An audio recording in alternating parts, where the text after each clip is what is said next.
What's going on, y'all? Dave Zabinski here, Colossal Fitness, and today we're going to talk all about your core. Now, when it comes to the core, we're going to talk about a few different things. But first up, we're going to talk about what is the function of the core, what is the point, what does it do during movement. We're going to go over the muscle groups, which individual muscles make up the core and what they do during those muscle functions. We're going to talk about some of the tips and or things I've done wrong in the past and what I see being done wrong in the gym very often. And then at the very end, we're going to have exercises to go over each of those individual functions that we're going to talk about, okay? So first up, what does the core do? Okay, so first up, the most important thing that your core does, now your core is going to stabilize your spine and stabilize your upper thorax, which is just your T-spine or your upper body, and your pelvis or your lower body during movement, right? So anytime we take a step, or we take a lunge, a squat, a press, you are absorbing forces, whether that's from the ground, from a kettlebell, any kind of external load. If you're playing sports, somebody else coming at you, and your core is not only absorbing that force, but then giving that force out to help your body learn to stabilize and to transfer energy, let's say, into that press, right? We gather energy through our feet, passes us through our entire body. Our core stabilizes our spine, our upper and lower body, so we can press that energy into our hand. If we start leaking energy through our core during that press, we're going to lose energy, we're going to lose power, right? So again, your core's main function is to stabilize your body through movement, okay? Now, what are the muscles that are going to make up for those functions, okay? So first up, we have our rectus abdominis, which is the pretty six-pack or the eight-pack muscle. We see the 6 to 8 packs on the outside. Now, that is responsible for abdominal flexion, or the curling of our abs, okay? It's also responsible for resisting ab extension, right? Or lengthening of our abdominal wall, right? So core, think any kind of crunch, any type of abdominal flexion exercise is gonna be that rectus abdominis, those pretty muscles that you see. Next up, we're going to have our internal obliques and our external obliques. Now, the main function of those is just rotation, but also anti-rotation. So our ability to resist rotation when, again, those external forces come on the body.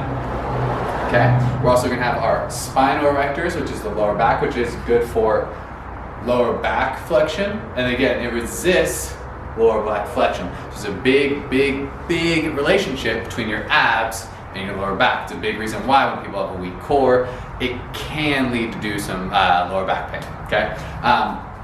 Next up, and last but not least, the main thing we're gonna talk about is your transverse abdominis, which is kind of shaped around your entire core, which helps keep everything in tight. Think of back in the day, people do a vacuum where they suck in their abdomen real hard and you see their ribs come in. That's your transverse working to squeeze in, and we have a very weak abdominal wall, it just hangs out. This is why you see people kind of that pot belly, their stomach needs to be folding out. It's usually a weak transverse abdominis, okay? All right, so first exercise I'm going to show you is called a decline bench reverse crunch.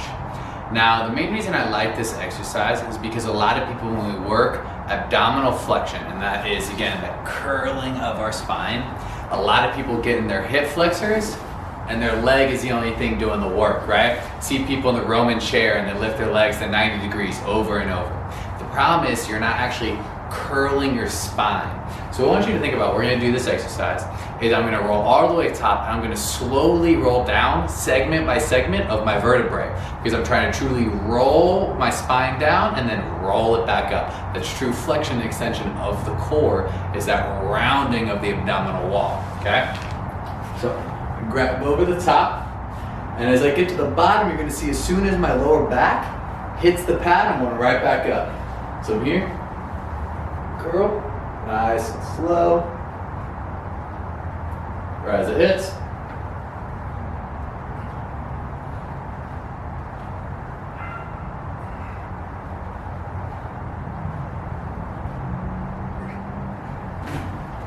Good.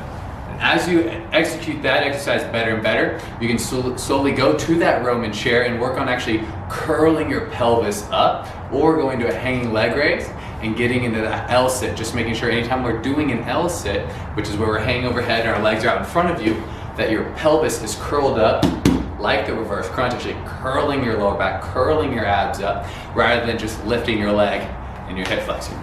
All right, another exercise we're going to talk about is the ab rollout. Now, with the ab rollout, first I'm going to do a few reps. I'm going to show you talk about what I mean. So right here, make sure we stack our shoulders over the roller to start. Have my pelvis forward, not pulled backwards. I'm all the way out, my tension's over the roller.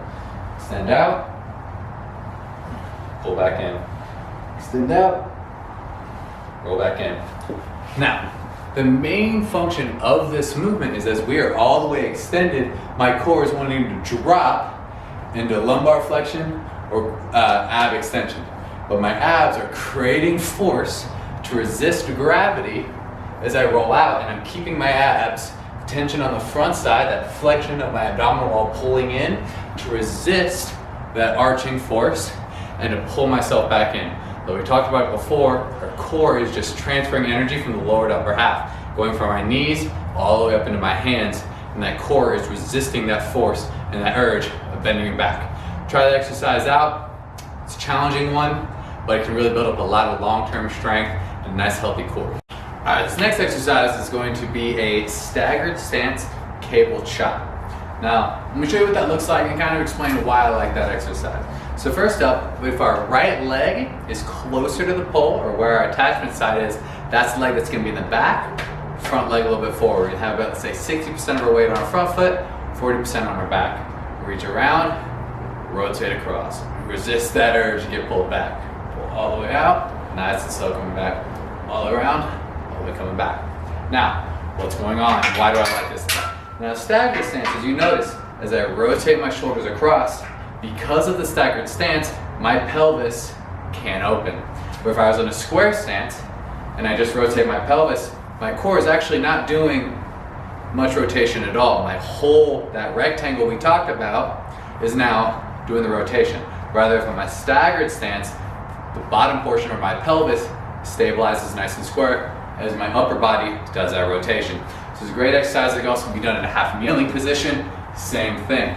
Holding that pelvis in place while the upper T-spine to upper thorax does that rotation through the core. And it's great to have a nice resistance force coming back, absorbing the hard way back. Y'all let me know how that one goes. Last but not least, we're gonna go over the final muscle called the transverse abdominis. Now, this is gonna be a large part of that drawing in your belly button, blowing out all your air. It's a big flexion extension of the entire abdominal wall. So we're gonna squeeze all of our air out and get as much air in back and forth. Now we're gonna do this under a little bit tougher position from a hanging position, which is gonna make it a little bit more strenuous, and I find just gives a little bit of resistance to just a standard breathing exercise. So first up, we're gonna hang from up top. Then I want you to do, we're gonna take 100% air in through the nose, feel every little rib, as much air into the stomach as possible, expand out. Then we're gonna breathe out 100% of our air, feeling your ribs shrinking, get rid of all your air, feeling your abdominal wall shrink as you exhale more and more air out. Go back and forth a few times, that's the exercise. So take a big strong grip.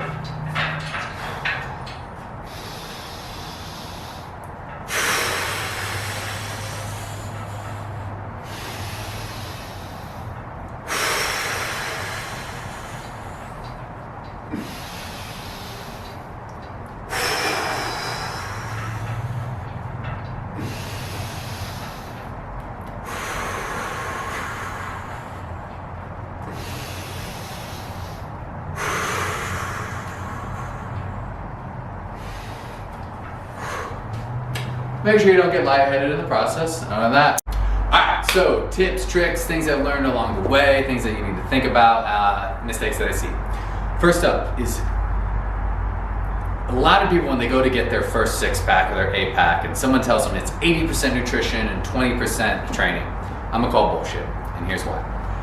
When I did my bodybuilding shows, all I focused on was getting lean. I never did abs when I first started working out because I was always chubby and I didn't like doing abs for that reason. We're gonna show anyway. But when I did finally decide to diet down, I got to single % body fat to get on a bodybuilding stage, I still didn't have the abs.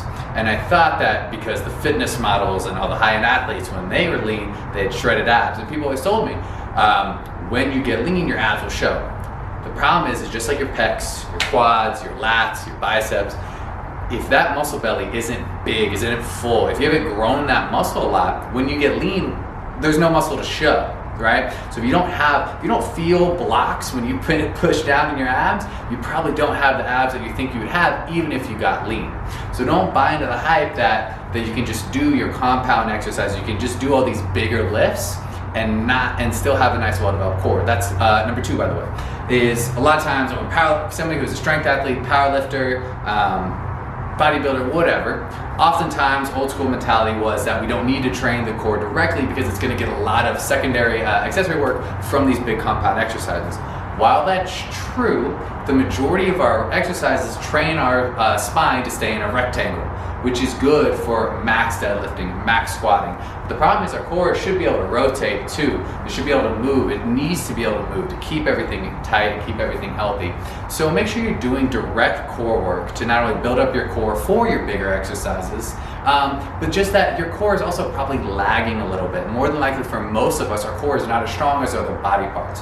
So prioritize it early in your workout, have a full day for it when you do some cardio, put a lot of effort into your core, and I promise that your other lifts will get stronger because of it, but you also might feel better. And this is the third reason, right? Is because something that I think a lot of people should do is pick up jogging and things of that nature. Why? Because earlier we talked about our core stabilizes movement and keeps our upper and lower half communicating and or keeps them balanced throughout movement, right? So when you run, we have something called the gait cycle, which is how our left shoulder communicates to our right hip and vice versa. It might be a little different in the video.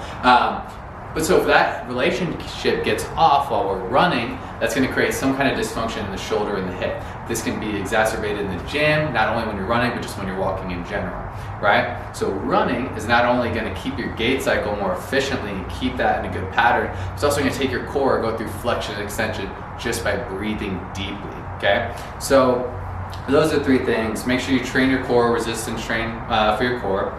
Don't think that just compound exercises are going to do everything that your core needs. Do some true isolation. Make it a priority in your core training.